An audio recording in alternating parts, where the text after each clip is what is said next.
Good evening. Today's topic is Module 3, IT Leadership. In many companies, IT has become fundamental to support, sustain, transform, and grow the businesses. This pattern has elevated the importance of IT leadership and governance within the company and dramatically changed the core management and leadership issues in many cases. What kind of leadership is appropriate given the role that IT plays in the firm? How would IT be organized to best support and enhance business activities? How should IT be governed overall in order to manage the risk and ensure the value of what is now a strategic and infrastructure, indispensable business assets?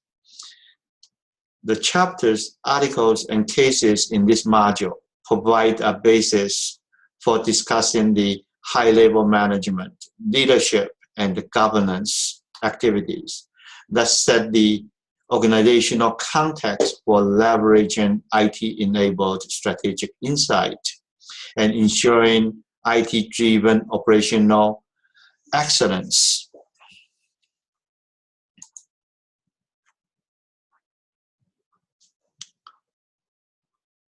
The chapters, articles, and cases in this module provide a basis for discussing the high-level management, leadership, and governance activities that set the organizational context for leveraging IT-enabled strategic insight and ensuring IT-driven operational excellence, as we discussed earlier. And in Chapter 9, it explores the concept and practice of IT governance, discussing the connection between IT governance and corporate governance responsibility and offering recommendations for initiating and improving IT governance efforts. In Chapter 10, it presents a contingency framework for considering IT leadership needs and responsibilities based on the role that IT plays in a company, acknowledging that the role of IT is shaped by both internal and external factors in organizations and industries. It offers recommendations for practice that account for differences and transitions in the role of IT. The article and two cases integrate concerns discussed throughout this book. They are intended to help readers explore the dynamics of business strategy, information technology use, and leadership. And in our class, you will do analysis for one of the two cases, which is Volkswagen. We will discuss later. And corporations are increasingly dependent on information technology. While information assets account for a large and growing percentage of their capital spending, failure of boards to understand IT spending and strategy can put a firm at risk, while effective board-level IT governance can enable firms to reap competitive advantage for their IT.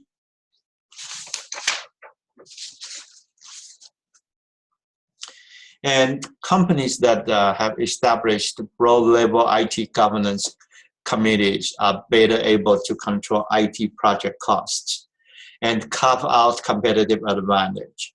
But there is no one-size-fits-all model for board supervision of a company's IT operations. The correct approach depends on what strategic mode a company is in, whether its operations are extremely dependent on IT, and whether it relies heavily on keeping up with the latest technologies.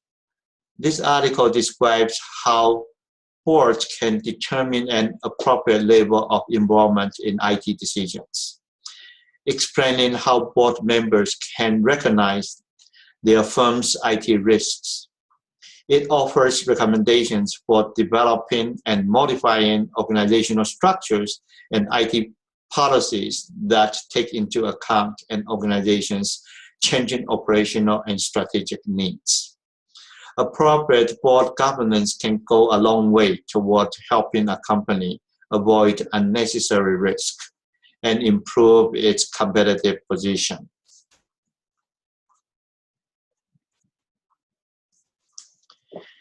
In this case, Volkswagen's US subsidiary has launched a new process for allocating scale IT budgets across a portfolio of project requests in an effort to align IT activities better with corporate strategy.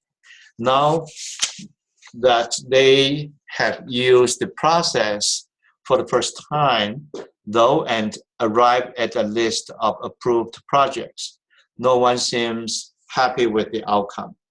This case provides an opportunity to discuss the difficult governance issues that arise in making IT investment decisions. As you read the case, consider these questions. What is your assessment of the new process for managing priorities at Volkswagen? Are the criticisms justified? Is it an improvement over the old process?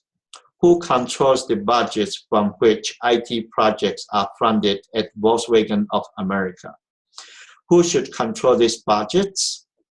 How should Metlovic respond to his fellow executives who are calling to ask him for special treatment outside the new priority management systems? With the ever-increasing challenges of successful managing information technology, organizations are recognizing the need for greater discipline in managing IT projects. For many organizations, this means establishing or enhancing project management skills, processes, and governance structures within the organization.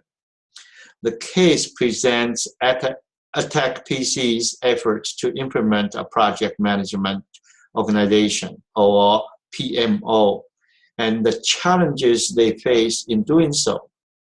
John Strider, Attack PC's Chief Information Officer, had strong convictions that the PMO-like model was the way to go.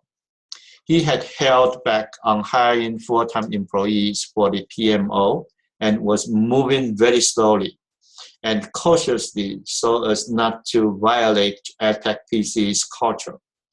He was also concerned about the many issues that the PMO implementation had already raised.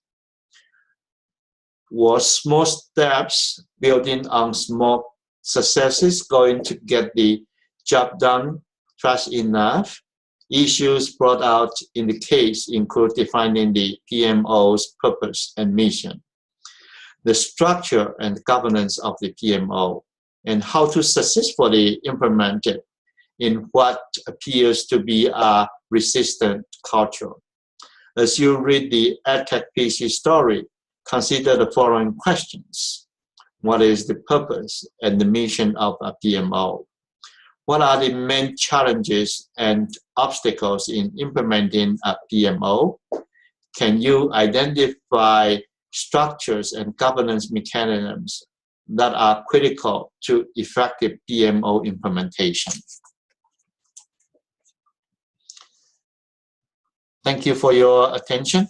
Have a good night.